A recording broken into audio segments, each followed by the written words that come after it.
কপাল দেখো, প্রথম বাচ্চা, তা আবার মেয়ে।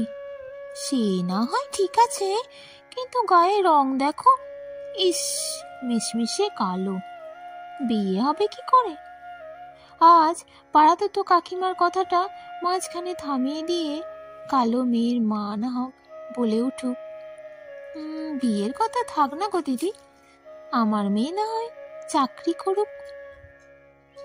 সবই ঠিকঠাক, আপনার মেয়ে তো বেশ ভালোই, কিন্তু গায়ের রংটা না বেশ চাপা। ঠিক আছে, আমার ছেলের অনেকদিন একটা 4 চাকার শখ, মানে আপনারা মানে বিয়ের সময় মানে মানে বুঝতেই তো পারছেন, আপনার মেয়ে তো একটু কালো, আমার ছেলে কিন্তু বেশ ফর্সা।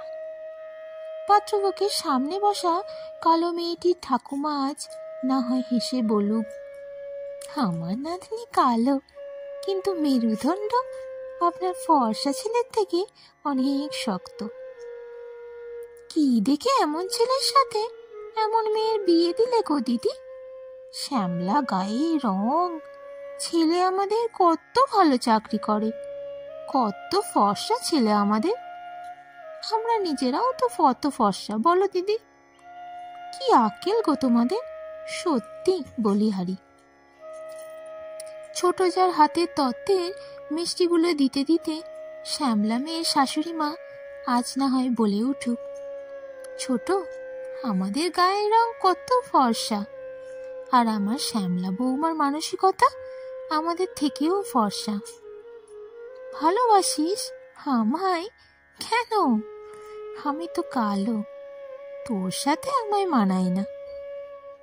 আজীবন ইস, কি কালো শুনতে থাকা মেয়েটা আজ তার প্রেমিক তাকে টেনে নেয় তার চওড়া বুকের মাঝখানে।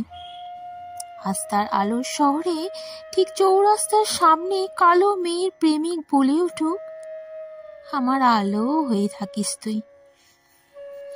এই, তোর গায়ের রংটা চাপা তো, সবুজ শাড়ি নিস না, মানাবে না।